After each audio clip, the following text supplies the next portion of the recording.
Welcome to the Post Shift Podcast, your raw look at the hospitality industry, brought to you by SHC. What has happened, Post Shifters? Welcome to another episode of the Post Shift Podcast. Well, another episode. It's the brand new season, the brand new podcast, Post Shift Podcast 2.0. I didn't sleep last night, literally at all, because I was nervous about this. And literally just now in the green room, I said to Sean Finter, who I'm going to have on the show today, that I wasn't going to live stream it. Then I was like, I said, start streaming. And then it was like, do you sure you want to do it this way? And I'm like, nope, I'm going to stream to all the platforms that I've said that I'm not going to stream to. So Facebook, Instagram, and YouTube, you can check it out there. I do have a chat section too. So if you make a comment on the video, it can come through to Shawn and I as we chat. The reason why I wanted Sean Finter on this new season, I think I'm season 6. This is season 6, episode 2. Is he was a real big driver after Tails for me to get back into the podcast. And it's been one of those interesting little things that I've talked about a little bit on my social media. I've been in a weird headspace for about 6 months. And so I've been trying to get my ducks in a row, and I've realized that I've still got fuel in the tank and I still want to be engaging in the industry and sort of not rest on my laurels. And so I put out a couple of videos about my cup not being full. So I'm hoping this is going to be the thing that helps fill it back up. So yeah, Sean, I did Sean's seminar. I didn't do too many seminars at Tails, but Sean's seminar really got me, and it made me see that I still have some opinions that matter in the industry as well. And so I had to have him on the show for the very first episode. So I'll introduce Shawn right here. Thank you for joining me, buddy. I really appreciate it. Hey, I'm delighted to be here, and I'm glad you're back. Yeah, I've already. My wife last night, she's like, "Oh, what are you doing tomorrow?" I was like, "I got to be up early. I've got a podcast at 10 o'clock." She's like, "What do you mean you got a podcast at 10 o'clock? You decided 2 days ago that you're going to start the podcast again." I'm like, "Yeah, 2 days ago. That's 48 hours. That's a lot to think about and do in 48 hours." And so, as you can see, I've moved back into my old office. I actually gave up my office to my daughter for her 13th birthday. That lasted about 3 weeks before she didn't want to do anything in here anymore. So now I'm moving back into my own space again so that I can start doing this sort of thing. So thanks so much for joining me. I really do appreciate it. You've been on the show before, but can you explain to everybody who may not have crossed paths with you how you got to the stage in your career now, and where did you come from? And the usual elevator pitch. Who is Sean Finter? Yeah. Okay.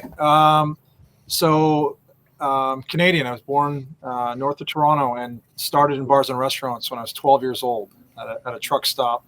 And it changed my life. I can honestly say I fell in love with the industry. Washing dishes might have been one of the best jobs I ever had.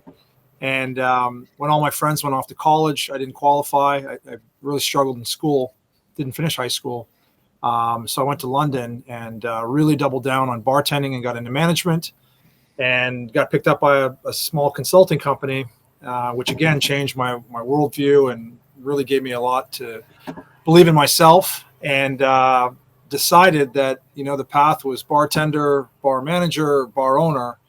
I spent a lot of time today teaching people you don't have to do that. I became a bar and restaurant owner in Sydney, Australia. I had 8 properties, did well, made a lot of money, but it never really clicked with me. It never really made me happy. I didn't realize that some people are really born for it. They have the DNA of a restaurant owner. I don't have patience. I like to build things. I like to launch them. I don't necessarily like to nurture them and run them. So after 6 years of that, I sold my group and kind of semi-retired, but decided at 32 years old, I was too young to retire, and decided that I wanted to help 10 other people, avoid the mistakes that I made with my mental health and my physical health, and learn some of the things that I had learned. 10 clients turned into 100, 100 turned into 10,000, and I sold that business about a year and a half ago now, a company called Barmetrics that I started way back in 2000. And now I just exclusively coach. I coach people that are looking to, some are looking to exit, so they want to increase the value of their business and systematize it. Other people are looking to level up, and others, again, are looking to become outliers in the industry, kind of perform at 10 times the industry average, and live a very different life than they had been before. So that's what I do, and that's how I got here, and I love it. What do you think the major challenges are in the hospitality space right now, business wise. Like at your seminar, you mentioned a few things, and I think you've posted a few things about the economy of scale and how the economy in the general world right now is affecting the bar industry. How are you seeing that change for a lot of hospitality businesses?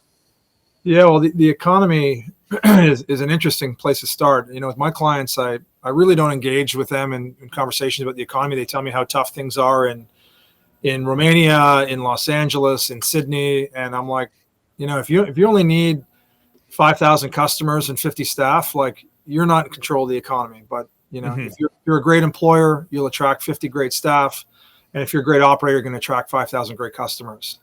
So I think that's a challenge. A lot of operators that I meet, they had an idea for their concept when they launched, and they really diluted it. They got some arbitrary negative feedback here and there from people who were never their ideal clients, and they've watered down their offer so much that it's no longer for anybody anymore. And not only the offer got watered down, their company culture got watered down. So I really encourage people to be bold. I don't mind getting criticism and negative feedback, especially if it's not from my target demographic. And, if you really triple down on being a great employer and doing for others what others did for me and changed my life, taught me about business, taught me to believe in myself, taught me how to sell, taught me how to market, taught me how to operate, the economy is not going to be your challenge. It's just stay in your pocket and ignore the economy and perform. So you've got a concept called Napkinomics, and that really got into how do you gauge your staff, how do you gauge your customers. With Napkinomics, how do you sort of suggest a lot of businesses to build their client base? You were just talking about, like, you get a little bit of negative feedback, so you go, okay, well, we're going to take that little portion of the business, change that Right. to make this one person happy that on a Google review or a Yelp review said something. How do you build? What do you call them? That you call them? They're not ravers. What are they called? Like your loyal guests, Raving fans. raving fans. Yeah. Yeah. How do you suggest a lot of businesses build that? Yeah. So, I think the classic mistake is, and I've been the operator who's made this mistake, so I can speak firsthand, is that you get busy and you kind of talk and act past your staff, right? You're trying to direct the interaction with the guest. You're trying to market differently. You're trying to sell differently. And instead of really tripling down on your staff and realizing that that is your business, right? If you take care of them, if you educate them, if you empower them, they're going to take care of your guests and everything's going to work out. But once you go past them, you're lost. Napkinomics is a single page, and you can put it in the resources section, Sean, if you like, and I encourage everyone to use it. You take a single piece of paper and you put it down in front of any of your staff, especially front of house staff who have been with you for 6 months or longer, and ask them to fill it out. And it's all the basics of your business. How do you win at business? How does a bar or restaurant actually win? They have a box to draw you a picture of how you win or write 10 words on how you win. The theory there is if you don't have a strategy on how you win, you have no chance of winning. You could also look at, the values of the company. This is the compass that they're using to make decisions on your behalf on a daily basis. There's another box that asks you, what do our guests really love? Like the things that they really rave about, and what are the things that they hate? And then there's about 8 boxes on the page. I warn you, if you're an owner or operator, to be seated when you line the pages up next to them. No one's going to say the same thing. Everyone's all over the place. And that is the value of your brand. I don't care how much an owner or an operator knows about the industry, how much experience they have. The only thing that matters is what that 25-year-old bartender knows and is able to execute on when the bar's 3 deep. And this page is going to show you exactly what they know and what they don't know. And then you can work systematically to close the gap. And I can tell you this, it always works, right? If you take a bunch of 6-year-old kids who have never seen a soccer ball before and said, go play, do your best, right? The golden rule, they're going to run around and bump into each other. If you sit down and explain, this is your goal, you got to keep balls out. This is the opposing goal. You got to get balls in. You got to stay in these lines. You got to pass to each other and kick the ball across the goal. You're going to have a fundamentally different game in front of you, right? And you have a chance of winning. I found it weird because during the pre-pandemic, the industry's always been turn and burn. Like, I know that you've talked about it. I try and talk, like, the 10 years that I have in my team at Clive's right now, on average, all of my team's been with me for like 2.5 years. Like, I've got some really like out of my whole team, I've had like 18% turnover. Pre-pandemic was always like that. Get someone in, train them for 2 days, put them on the floor, bang them out, and turn and burn through staff, like a lot of big pubs and stuff like that. And then when the pandemic hit, everybody's like, you know what? I'm going to change the way I lead my team. I'm going to change the way I hire. I'm going to change the way I train. And then 6 months after the pandemic was over, a lot of places just went back to the turn and burn. Do you think that the fundamental of reframing how we see stuff, like I've even had conversations with other clients and my own people at the hotel, like investing in actual certification courses. They were like, why are we spending this much money on training when they're probably going to just leave fairly shortly anyway? But on the flip side, I've had team for 4 years, 3 years, 4 years working with me. Do you think that leadership needs to be changed from the top down? Owners need to start thinking about it differently. Managers need to start thinking about it differently. I do. And what I'm about to say next applies to me as well, that, we all want better teams and better outcomes, but very rarely are we willing to really look at ourselves and assess ourselves and get some unbiased feedback about our own performance, our level of care for our staff, our intention. Do your staff really believe you want them to be better human beings, better equipped to take on the world, or do they just want a pound of flesh and pay you minimum wage and push you out the door when the shift's over? So I think, there's Gallup has an incredible, one of my favorite survey tools. It's a 1-page tool. It has 12 questions only, and they're all yes or no. And it's called the Q12. And the first question on it is, I know what's expected of me at work. Right? As simple as that. You'd be surprised how many people don't know what's expected, because if Michael's managing, it's one thing, and if Sarah's managing, it's another. I have the tools to do my job properly every shift. My manager seems to care about me as a person, right? All these sorts of questions. And that's a great place to start. It's really a measure on your leadership team. And if your team doesn't believe that your leaders believe in them and want to invest in them and want the best for them, you're already at a point of contention between you and your staff. What could you possibly expect between your staff and your guests, right? The magic in hospitality is a discretionary effort that your staff deliver to your guests, right? That extra kindness, sharing a little bit about themselves, taking a chance to open themselves up as a person to a group of perfect strangers so that they might open up with each other, right? You can't mandate that. But if you're caring about your team and they feel it and they believe it, they're going to care about your guests, and you've got this beautiful cycle. So that Q12 will show you 12 different areas that you can build trust, respect, and really gain some traction with your team. I'm going to throw that in, everybody who's listening, or I'll throw that in the description, and I'll get all the links and everything from Shawn so you can download those. We've both been in the industry for a fair while. As you said, you look younger than I do, so we've both been doing this long enough. With the industry always sort of changing, do you look at trends and see how that can be applied to the people that you coach, or do you tend to feel like we've always sort of got that sort of understand that you've got a very structured system in place, that economy doesn't affect that if you're focusing on these things? Do you think that trends in the industry, obviously through the pandemic, there was takeout and a whole bunch of other new trends that sort of hit the market. Do you stick with trends and sort of like evaluate them and then fold them in or push them out? I've got to admit, I'm not a very trendy guy in any sense of the word, fashion or new industry trends. And, and what I believe in our industry, in the hospitality industry, is what always wins the day is just old school hospitality, focus and attention. You mentioned how old we are, Shawn, and you're right. We're getting old.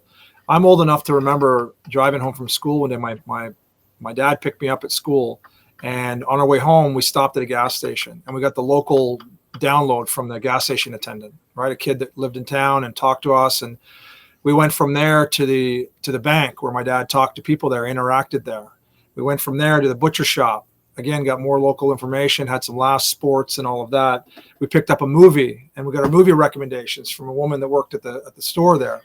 We think about that drive home from work now, people that either work from home isolated or work in a cubicle at work, no contact. The only social interaction they have is social media, which isn't real social contact. And they drive home. They don't stop at any of those places. If they get gas, they pump it themselves and get back in their car. And they go home, and the people that I know, they go home, their kids ignore them. Their wife or husband ignores them.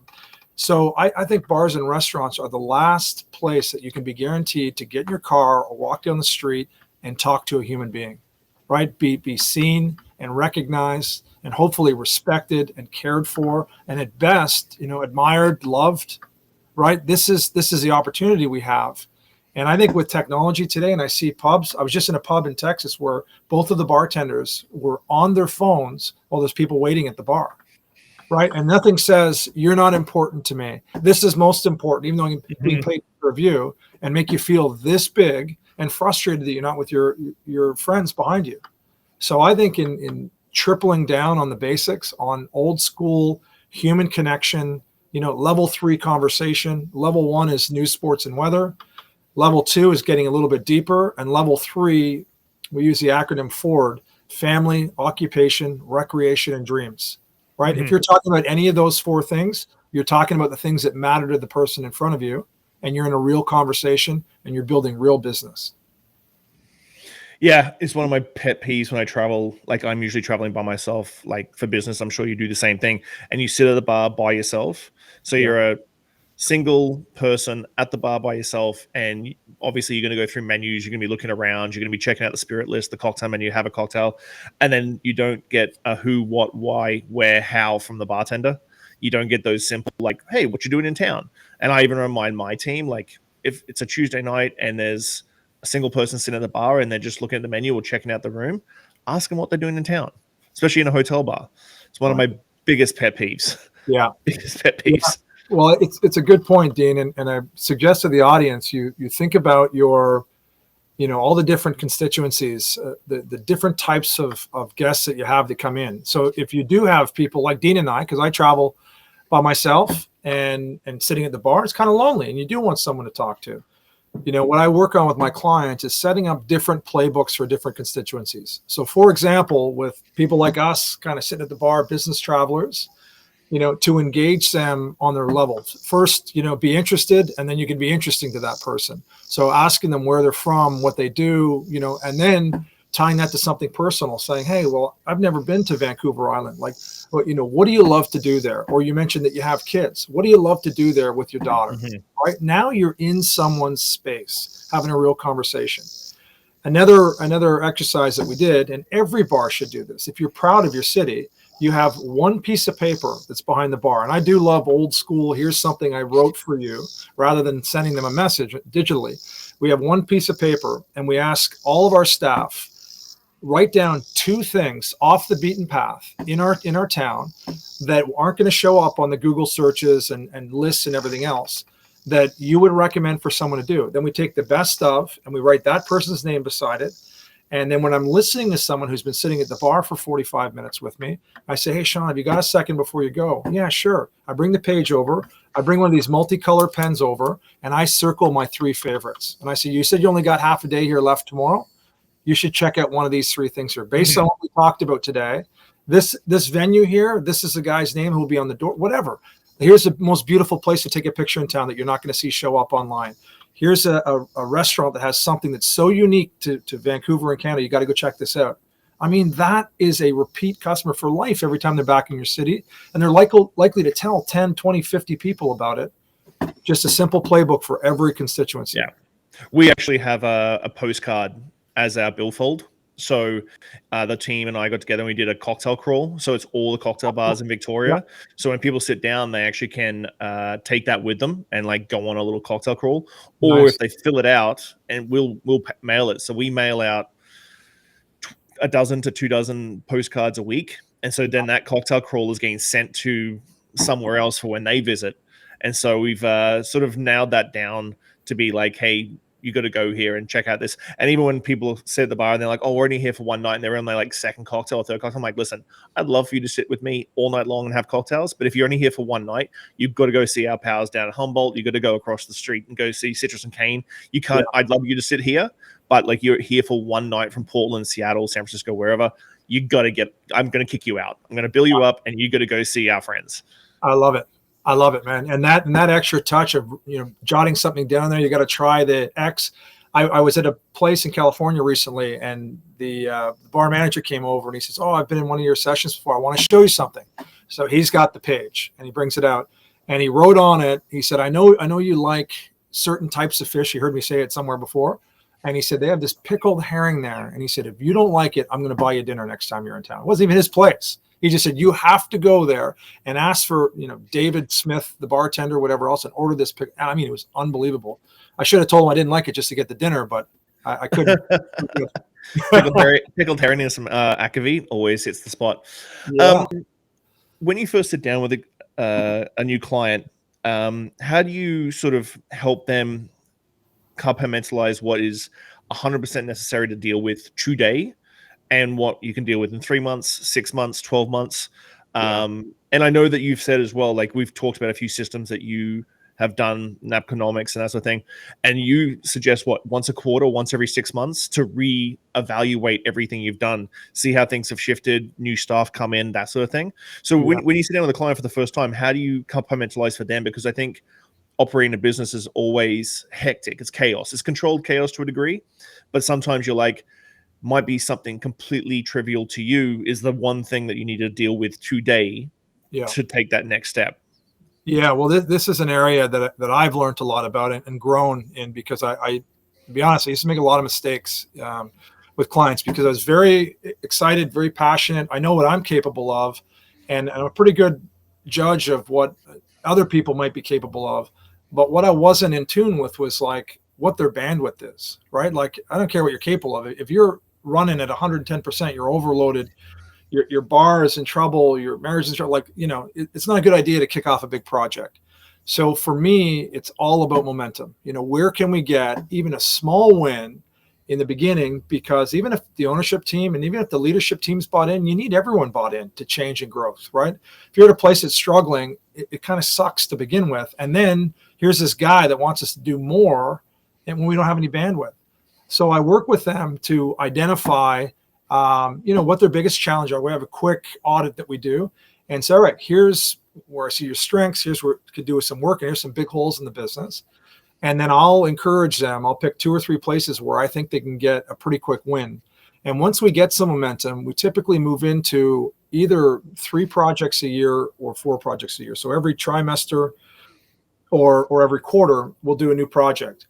And ideally, that project's going to end several weeks before the end of the period so that they get time. They're not always working on the business. And what I like to do is to do projects that could involve as many people as possible so that they're going to get the benefit, but they also get the buy-in because they're doing the work. And sometimes they get an incentive to do it too, whether it be education, whether it be bonuses, whatever it might be. But the key is to get momentum, start with something where you can get a win, and build and the challenge should get progressively more difficult as you go. And then you work back through the cycle again. That's one thing that I was really not surprised, but I always try back getting your staff to have some ownership and some tangible thing. Your KPI and your KPI / bonus structure that you showed in that seminar at Tails. It's something that I try to live by. Obviously, a lot of ownership doesn't see it that way. How do you see having your staff, especially your management and your leadership group outside your ownership group, buying into your business, your mantras, that sort of thing, through KPIs and bonus structure like that? Yeah. So, deciding what to do first and what to do next. As I mentioned, you have to do things that are going to get momentum. But ideally, you have to do things that are going to benefit a subgroup inside of your business, or at very least alleviate some of the pain that's there, right? If you start with selfless actions in the business and say, hey, we want it to be better here. We want it to be smoother, to be a better place to work. That's always healthy. And I think inside of that, where you have a team of people that is waiting for evidence that this is going to be worth it. Right. And as a coach, a lot of what I do is documentation. You have to prove to people that this is moving the needle, and you have to measure different things than what they've measured before. So, for example, in order to get great staff, A players into your business, you have to be great at marketing your business. And so my company's measured qualified applicants per vacancy, per department. right? So when I sold the company in the beginning, it was almost 1-to-1, right? Oh, a good person, let's hire them. Let's put them in.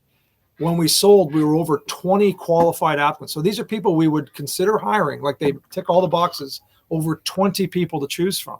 You're suddenly in a whole different employment market when that's happening. And you're doing an awful lot right to begin with, and the word's getting out there about what you're doing.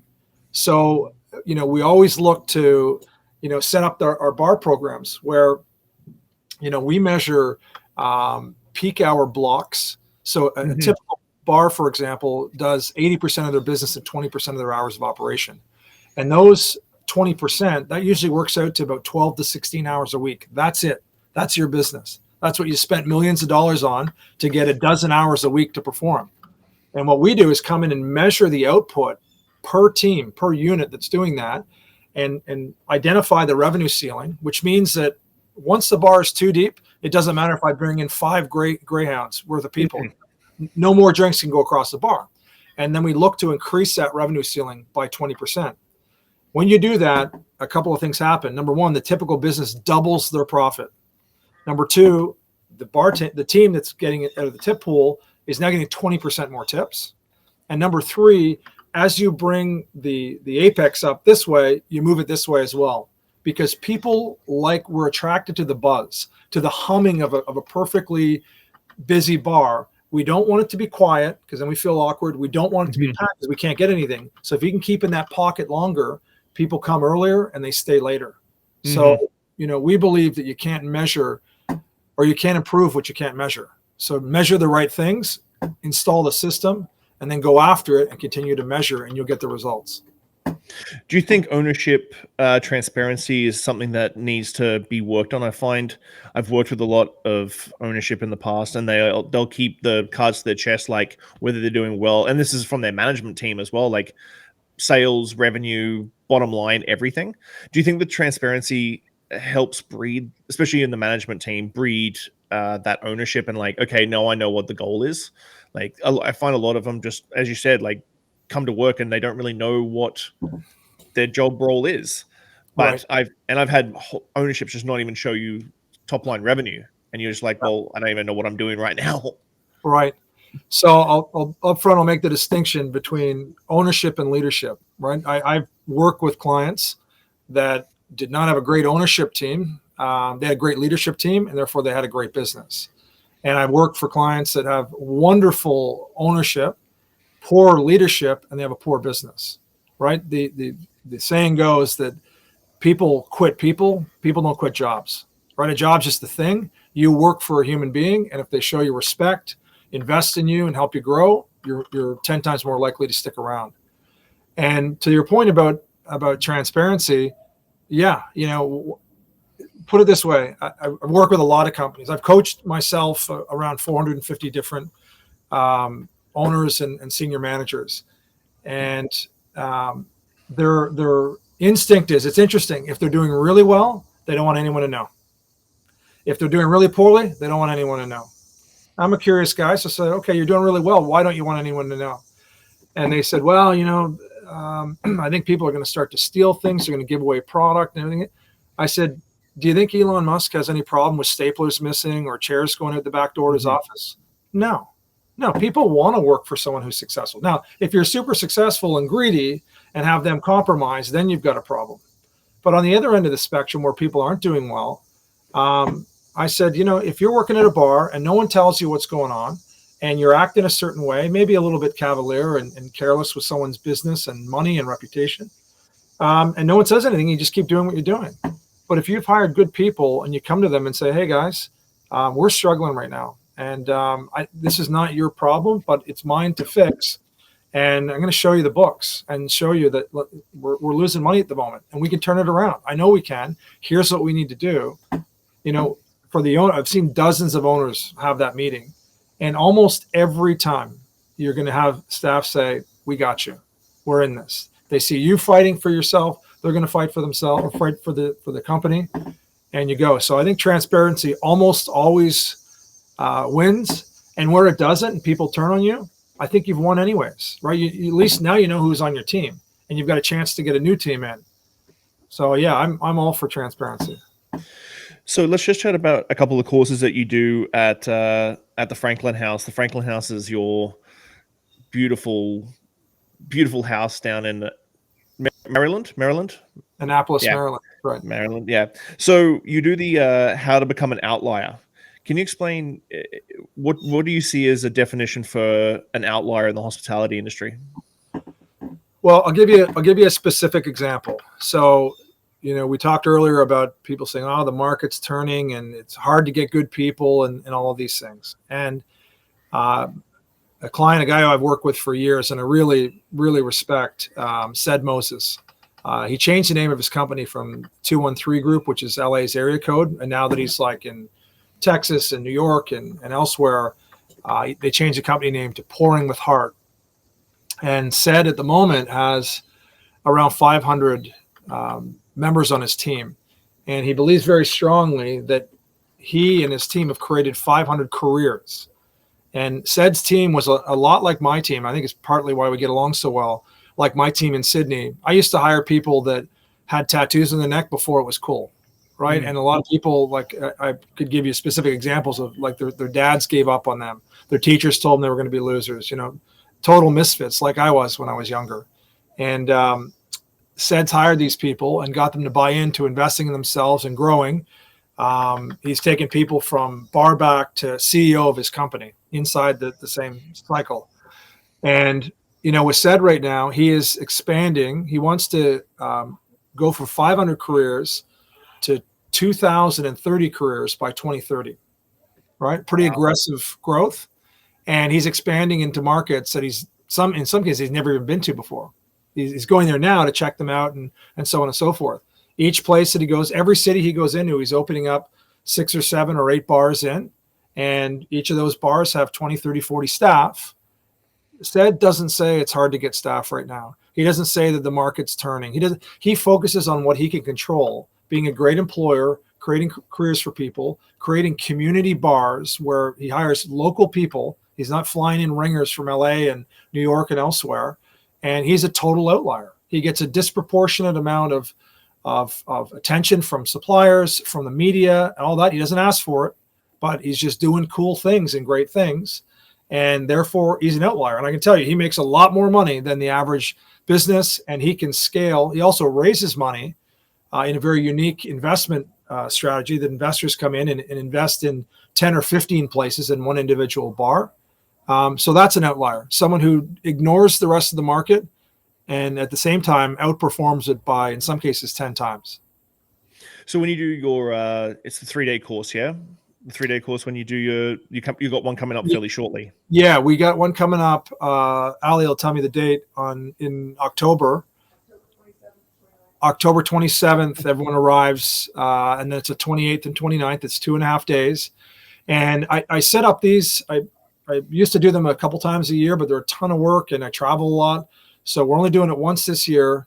It'll be about 100 bar and restaurant senior people, general managers up to ownership. And the idea is it's kind of 1/3 education, the best stuff. Like we're bringing in, other speakers other than me are only practitioners. So I've been to a lot of talks, a lot of different shows that I won't mention that have people that have read 5 books on a subject and put it into one little speech and delivered it. I only bring in people that are kicking ass on the subject that they're talking about right now. They're doing it. And so it's about 1/3 education, 1/3 collaboration. So I don't think there's nearly enough of that. So you get put into a group of 6 to 8 people. Kind of, there's a reason I put you into certain groups, and you get to collaborate. You can talk about, there's an exercise about where you're stuck, and you get advice from around the horn, and there's a best practice share, and there's some other cool things. And then there's 1/3 kind of social interaction. We want to be together. We celebrate a couple of different things. We might go out on a huge sailboat and do that. And the idea is that I want you to come here, take away one system that'll change your business, have one idea that you can give to one other person in your business that they can implement, and get 3 people that remain part of your permanent Rolodex, people that you can call on, that you now have a relationship with, that can help you for the rest of time. So that's why we do it. It's our mastermind at the end of October, and there's still some tickets available for that. I'll throw the link in the thing as well. Cool.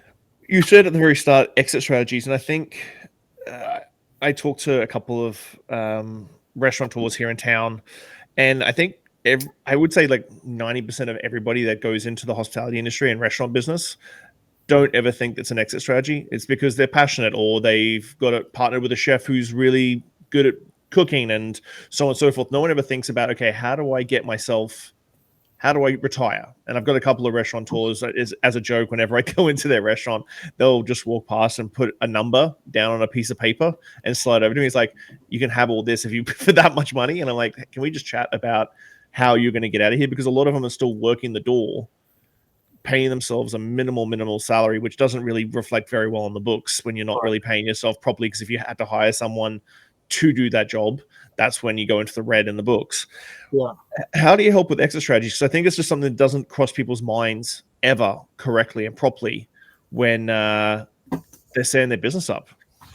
Yeah. So exit strategy is it's an interesting subject to me. Most people don't do it because they don't know when or why they want to exit, or they don't think their business is worth anything. So, why dabble in things that don't have any value?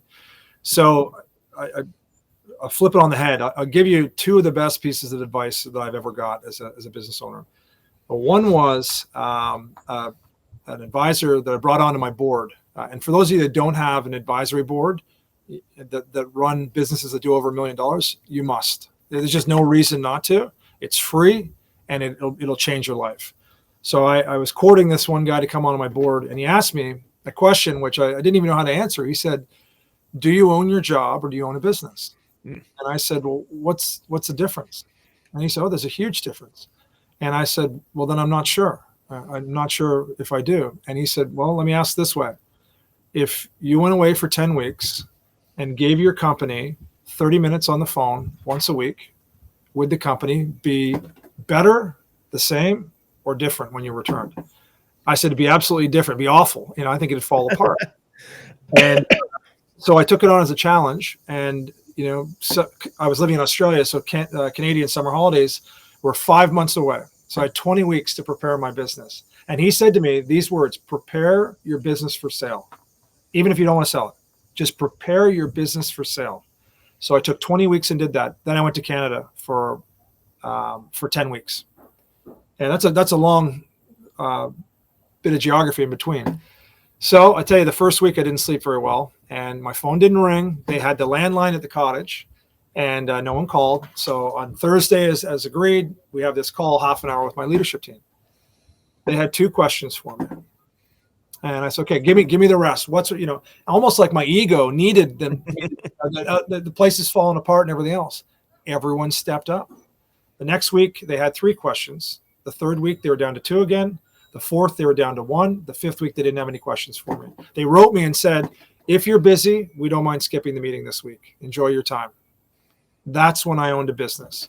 And I got back, and things were better. We were similar with revenue and everything else, which was a good thing. It didn't drop. They built systems in, they documented things, and they were getting along, and they didn't need me as nearly as much anymore. And the message there is, the more valuable you are to your business, the less valuable your business is. Right? And try to get yourself out of the egotistical, I'm the answers guy, I'm the man when I walk in. There's something beautiful about walking into your venue and someone asks you how your kids are doing, right? And you ask them, is your mom feeling better? And maybe we get around to something that happened last week that we need to address, but it's a beautiful place to be in life. And here's the funny thing. I did that 20 weeks of work. I went away for 10 weeks. 2 weeks after I got back, now my business is ready for sale. I was made an offer on my business. Wow. And I sold it. Wow. Yeah. I think it is. I've been trying for the last couple of weeks, because I went away for 2 weeks in May. Sort of since May, I've been sort of like trying to figure out, where do I need to fill my team's gaps to do it? Because even though Clive's isn't my business, I still treat it that way. And I do agree. It is one of those things where you want to give away more responsibility to your team, but you're also like, but you don't want it to be not wanted. Right. You don't want them to be completely unnecessarily not needing you anymore. Which is a thing I've been struggling with the last couple of months.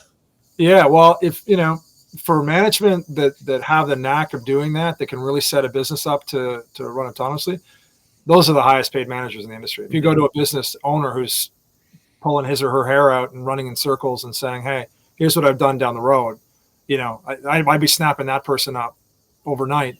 And I'll give you a tip on doing this. We had this whiteboard in the back, and it was we called it business in a box. We're gonna put this business into a box, and everything that went wrong, we wrote it down and thought, what system is missing, or what decision making is missing that we could have avoided this. And then there was a line, and there was a 1/3 of the board that was left open, and that section on the board, we had a shift report every shift that could not be a member of the management team. So it could be a dishwasher, a bartender, a host, anyone but a manager did a shift report. And we did two. We did one front of house and one back of house. And one of the questions on there, given what you saw today on the shift, what one thing do you think we need to improve to make this be a better place to work? And that's where so much of the gold came from. Like people in the trenches, because once you get to a certain level, you get isolated from certain things that are causing people. And we started to chip away at all those things. And as I said, within, I had 20 months to get ready. On week 16, we were good to go. 16 weeks, and we had the business in a box. Tested it for 10 weeks. 2 weeks later, I was offered a number that made a lot of sense. Wow, it's insane. Now, I know we've talked about outside influences in your restaurant and your bars. Do you see anything challenge-wise coming down the pipeline for bars or restaurants, or do you really think if those fundamentals are being completely tagged, staff are great, you're getting great resumes, that sort of thing? Do you see any challenges coming down in the next 6 to 12 months for the hospitality industry? I think, especially here in the States, where you've got an election coming up and a lot of uncertainty. But as I said, what I'm certain of is that, if the market does turn dramatically in a negative way, we're going to need more bars or better bars and restaurants. We're going to need a better place to go to, if people are spending less money when they go out or going out less often, they're going to want it to be more meaningful. They're going to want good people to be around. And I think in that, the unique challenge for ownership is why you? Why do you deserve to get the best staff knocking on your door? Why do you deserve to get customers coming through here? And as I said, never look past your team. And if you can be that employer, like I'm working with a client, when I get off this call, I got a coaching call. And what we're working on today is the model that I had with my leadership team. I paid, 10 or 20% more than the average in Sydney for management in that position. So we knew what AGMs made, and we paid a little bit more. But everyone had an uncapped ability to make as much money as they wanted through our bonus structures. And in that, my goal was, and the goal of my entire team was to have our leadership team make twice as much as the rest of the market. Now, I did not achieve that in the 3 years that we tried, but we made 80% more than the average manager in Sydney at the time. And same for the staff. Back of house, we came up with 10 things that we could do above and beyond what everyone else was doing. For example, the guys in the back of house, we had a lot of Thai workers that work there in Australia in the back of house. And one thing I noticed with their footwear was terrible. Shoes were pieces, just awful, because it's a dirty or a tough place on shoes. So I said to them, why don't you get new shoes?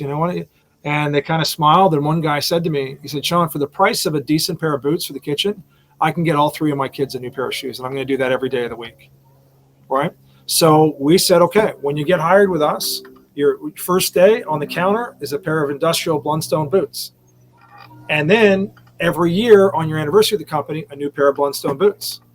Right. So that was one thing. We had English as a second language. We had a teacher that came in every Thursday and helped with programs and write for people. If they wanted to do it, great. If they didn't, that was fine too.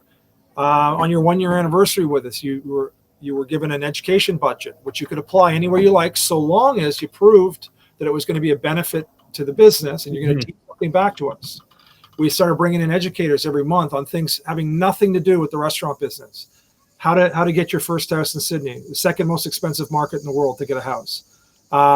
Mental health, we address it when we're sick, but if we're feeling okay, how do we go the next level of okay, right? How do we feel better?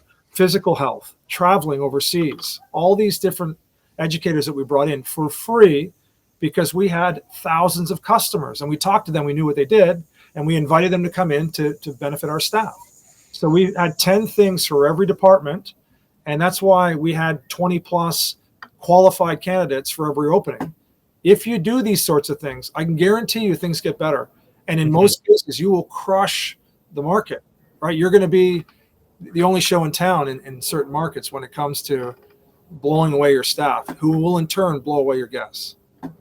Yeah, I still think the short-sightedness of a lot of the industry people when it comes to training and certifications. Like for the first year at Clive's, every staff member does bar smarts online. We do Edinburgh Whiskey Academy certifications, gin, Irish whiskey, and Scotch, a bourbon certification, 1 year anniversary WSET 1 in spirits, second anniversary WSET 2 in spirits. Then we start talking about specializations, so agave specializations, stuff like that. Nice. We shot in February for a refresh, and so one of my kids, he's been with me over 3 years now, Harry, he's like, well, I want to go traveling. I'm like, well, how about I set you a stage up? Where you want to go? He's like, well, I want to go to Milan. I'm like, done. Go do a stage for 4 days at Mobius. He's like, well, I could do a pop-up. I'm like, no pop-ups, no guest shifts. You're going to go and stage with them properly and check out exactly how they do their system. So he did 4, 10, 12-hour days with the Mobius crew, like scrubbing down, cleaning days, that sort of thing. It wasn't like a sugar-coated, fluffy sort of stage. It was a legit, like, chef-style stage. And so that's how come I can say to people, like, the EWA courses are like literally $450 a person for the year for 3 courses. And it's a certification that's on their resume. I've always said that I want to have my team be so educated that they're almost unemployable to anybody else. Right. Like, that they want to stay at Clive's because that they continue gaining this education, as they continue gaining this push for career and for personal level, so that their resume is nice and stacked. Yeah, I love that. And, you know, to your idea about, I love that you sent your guy away and got him that experience. One thing that we encourage our clients to do is, and part of it is they meet at these gatherings in Annapolis, but we also meet online. We do a lot of work in virtually, but to have 2 or 3 other operators that are similar to what you do, a little bit different, you admire some of the things that they do. And then we do these exchange programs where for a week or however many days you decide, and you send an AGM and our AGM goes there, and they do these shadow shifts. And the rules that we encourage are, you know, don't interrupt the flow. You know, ask your questions on a break and after the shift, but bring your notepad. Be respectful, watch, learn, and listen. And I mean, people come back with like, you won't believe how this works, or this problem we have, they don't have that because, you know, and again, you're going, like, if you're going from Vancouver Island to Sydney or Austin, Texas, or London, England, and all you got to do is arrange a place for this person to stay, and they're going to take care of your guy. And hopefully he can walk to work, she can walk to work, and boom, it changes their life. And those people become connected forever too, right? They're building up a professional network, learning and growing. It's an awesome thing. People leave those businesses a lot less than places that don't afford opportunities that can change your life. How much time have we got left? It's up to you, man. I've got time. You got time? Yeah. Just check with Ali. So if you can bring me in a glass of water or something, I appreciate it. Let's do some questions. So I've been trying to, for the second generation of the podcast, I'm really sort of leveling in a little bit more. To be honest with you, I'm going to be honest with everybody. I use ChatGPT a lot. Not sure how much you use it. I literally, like, you type in, I want to do a interview with Sean Finter in Sean Soole style for Post Shift Podcast. It'll give you a list of questions. It's amazing. So I want a bit more structure, a little bit less fly by the seat of my pants. For that. So we'll do 5 deep questions that I've sort of been thinking about. What one lesson or experience has shaped your perspective the most in your career, and how do you carry it forward? That's a good one. You know, I think the big one that helped me, my mental health, was, you know, the maturity in business, where my immaturity was that I was doing 100 hours a week, and I thought that was cool and a badge of honor. And what it was being a thief to everyone that matters to me, you know, not just in the time that I wasn't there, but how I showed up when I was there. And, you know, when I started getting coaching, the coach that I work with helped me understand there is busy, mindless work that we do that comforts us, it numbs us. There is work that needs to get done and you could do it or someone else can do it. And then there's work that only you can do and should do. And he said, if that's over 20 hours a week, you're doing it wrong. You're in the wrong business, right? If it takes you 60 hours to do the basics of your job, then you're not doing it right. So I really started to isolate down to 20 hours a week. And, you know, I'm a guy who could take 20 hours a week and spread it over 60, right? You're mucking around in between tasks. But getting disciplined about the time that I spend on the business and the results I'm getting, and then teaching my leadership team that, you know, we had 28 offices around the world. So part of my job was helping leaders be more successful. And I got them in the same mindset to say, let's figure out the 3 different types of work that we do and what you should be doing. And it was a game changer for me. And I no longer felt guilty that I wasn't working as much because I was doing mindless work anyways. I think as passion hospitality people, we tend to fall into that sort of trap as well. Like I know I talked about it with my therapist. I was like, why do I need to go to work at that time of morning? But it's easy. It's easier for me to get my day started and just start going do, as you said, mindless work instead of going to the gym or spend a little time in here and doing a podcast or something like that. And so I'm sort of now personally reframing a lot of that stuff because I think when you're the boss, it's really easy to fall into that habit of I'll go to work because I'm comfortable. It's easy there. I can do my 9 hours and clock in, clock out and do that 30% mindless work, 30% you could give it to someone else, 30% only you can do. So I've actually been taking days off and not being at work as much as I have been in the past. Yeah. And when you do that, Sean, I think that the opposite of what I used to believe is actually true, that I used to feel I was letting people off not being there, and it's showing them that, hey, no one has to be there all the time. Like you need people there that are committed and getting the job done. And if you're able to not be there, then you've done your job or a big part of your job. Let them be successful without you in the room. Well, I think also like it's again post-pandemic. I had high hopes for people to change, the majority of people to change their mentalities towards stuff. So a lot of my team only work 4-day weeks, and so they get 3 days off a week. Being in the hospitality industry, dealing with people for an 8-hour shift or a 9-hour shift is tough enough as it is. So I'm trying to give work-life balance in a way that I never had. And I feel in the hospitality industry, we tend to always fall back on like, well, I did it this way, so they should do it this way. And this old school mentality of like, I did it this way. And without thinking the generation before us the generation after us should have it way easier than we had it. And so it should be easier every single generation. It shouldn't still be that 60-hour work mentality and that badge of honor. Yeah, I agree. And I think on the point with work-life balance, I've never had balance in my entire life. And you know, looking back, sometimes it's off balance by design, but I strive for work-life momentum, right? I want to have a healthy home life and things. So if I got to go on the road for 2 weeks, like, you know, we've built this beautiful energy and momentum, and I want the same at work. And, you know, so I'm a big believer in getting the energy right and the momentum headed in the right direction. Balance in my view of it was always like I'm at work and then I'm at home and I got to make sure I get more time in each place. But the energy is what really matters to me. Wow. If you could leave one lasting message or piece of wisdom in the world, what would it be and why?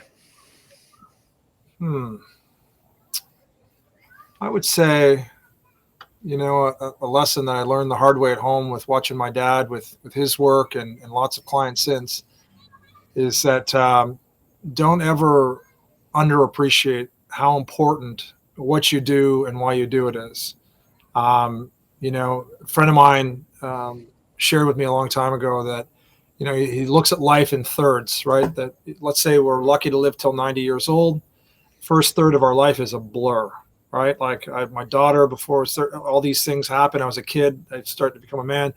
The next third of your life is the prime time of your life, 30 to 60, right? When you become a father, a business owner, or whatever it is that you do. And then from 60 to 90, we never know, right? I'm going to go to Canada in a couple of days to bury my brother-in-law. He's only 3 years older than me. He just lost his battle with cancer. And, you know, I'll be able to stand at his funeral with his children and say, your dad lived a great life. Your dad he's a farmer. He loved what he did. He loved his family and everything else. I'd be so much more heartbroken if I was standing with his children saying, man, it's a shame your dad hated his job for 20 years and did it just for the money. Mhm. So I have always loved this industry. There's nothing I love more. We had a gathering here on the property I'm on Saturday night, and three people said to me throughout the day, "You got to slow down. Why are you always serving people? Why?" And I said, just do me a favor and don't ask me to slow down. I am happiest when I'm at the Mhm. service of others. And I said, if you see me running around sweating, making drinks for people, I was boiling crabs, I was crabbing with the little kids. I see, if you see me doing that, no, I am the happiest I'm ever going to be. Right. And that's what my work was like. And Mhm. in addition to that, in parallel with that, I was investing in people just like me, misfits, people that were told their place, people that said, hey, the school system determined you're useless, so you're going to dig ditches. No one believed in me until someone in a restaurant did. And I said, like, I'm that guy now. And that makes my life meaningful. And even the tough years were worth it for me. So I'd say, find, it's not about loving what you do and you never work a day in your life. I think doing what you love sometimes is very tough, but Mhm. you got to feel that it's meaningful and that you're adding value to the world and to other people. And if you do that, I don't think you can lose no matter how much money you make. Yeah, that's one of my pet peeves when people say you got to slow down, you got to have a better work life. Like my work life balance, I think it's very similar to yours. Like my work life balance is my personal work life balance. It can't be. There shouldn't be a box for work life balance and on what the norm is. There's no definition of whose work life balance is the best. Right. It's Right. it's it's everybody's personal little journey. Yeah. And I love the prescribers. I have people like literally have interventions sometimes. They're like, hey, dude, you got to slow down. Ali and I just traveled to our 56th country. I've spoken on stage at 31 countries around the world. And my friends will like sit me down and say, you got to slow down. And I said, do you think Mick Jagger's friends ever say, hey, dude, you're 82 now. You should Yeah. slow this thing down? It's like, fuck it. I'm happy. And I'm serving others and I love it. And I'm taking care of my family. You do you. Whatever makes you Mhm. happy, I'm going to encourage you to do. If I see you doing something that's making you unhealthy, I'll host the intervention. But Yeah. otherwise, let's get Yeah. on with it. I had that from February. Like I was traveling 1 to 2 weeks every month up until like July. And everybody's like, "Oh, you've been so busy. You okay? Like you need to relax a little bit." I'm like, "Nope, I'm going to Mexico and I'm going to I did seven cities in 2 weeks in May." And so like 2 days in Toronto, then on to Ottawa, then back to Toronto to Montreal, and it was a crazy 2 weeks, but it was exactly what I loved doing. Right. Looking back on your journey, what is something you wish you had understood earlier in your life? Oh, that's a good one too. Um, I made a lot of mistakes with people, especially key staff, in that I was very pushy, and I imposed things on them, imposed my goals over top of their goals. And the Peter principle says that we often push and promote people into their level of incompetence. So I'm the knucklehead that took my best bartender and insisted she become the bar manager, and she was miserable and wanted to leave. I took a GM who was amazing and turned him into a partner in the business, and he couldn't handle the stress and he was miserable and wanted to leave. So, it's as I've grown and hopefully matured a little bit, um, I've slowed down and just listened to people and then ask them why. Why is that important? And I never did that before. And sometimes people say things like, because I've just become a mother and Hmm. I can't take something new on right now, Shawn. Or I'm struggling with the stress that I have, and I might be numbing myself with substance at night too often. And I think if I take any more on right now, it'll be bad for me and my family. And when I started to listen, like I was in tears a lot. Like, fuck, how many times did I not ask why? How many Hmm. times did I just tell them what they should do? And that's not my place. My place is to create opportunities and to encourage people and to give them a safe space to move up and to move back if that's what they want to do. And I wish I didn't spend a decade not doing that. How do you define a success? How do you define success, and has your definition changed over time? Yeah, it definitely has. My early definition of success was just one word. It was more bars, more money, more staff, more prestige, all just superficial bullshit. Success, it for me, it's very simple. It's having the ability to do the work that I love with people I respect, serving clients that I admire, and having all the time I want for my family. Right. And in order to do that, you do need money. There's no doubt about it. I'm not, I don't have a fancy car. I don't have, I have an old Harley that I love and live a pretty simple life. I've got some nice properties, but other than that, I live a pretty simple life. And even the properties are just part of the retirement strategy. I don't give a shit about anything. I could live in my backpack for the rest of my life. Mm-hmm. So I think that the less you need of external vices and toys and everything else, the better off you are. I'm not a slave to anybody. And, one day, we're transitioning. I'm working less and less and doing more and more meaningful work. But when I decide I'm ready to just do something different, I'm blessed that I'm able to do that because I've been smart with my money. And I've also held strong to my beliefs about the work I do and who I work with. What do you hope your legacy will be?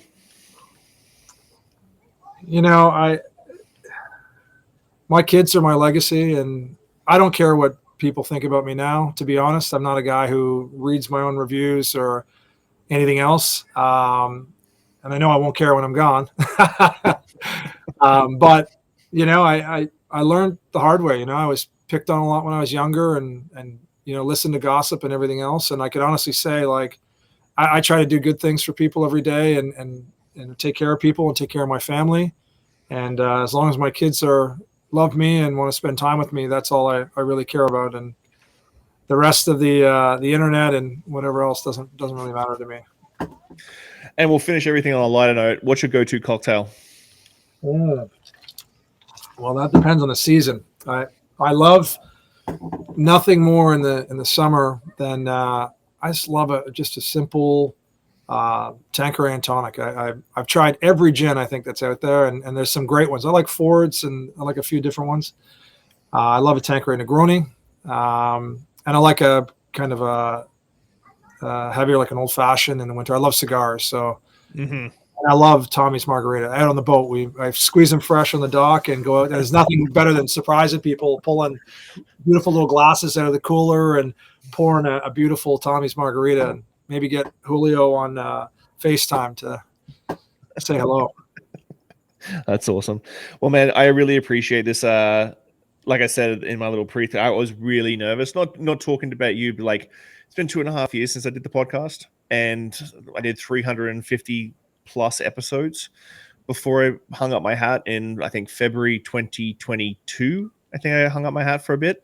So we are like literally 2.5 years since I've done this. And so I wasn't sure if I was going to be still good at it. So I'm glad that I had you as my first guest, because you have you've influenced me for a long time. Like, we met, I doubt you even remember, we met years ago when Kit was running things in Toronto. And I did some of your coursework in Toronto years and years ago.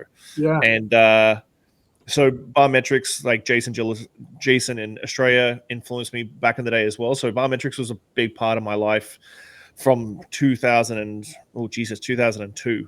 think 2001, 2002. Yeah. Like, what a trip, man. A business that you start on your kitchen table and to impact people. It's I never even dreamed to do that. So I'm just delighted to hear that.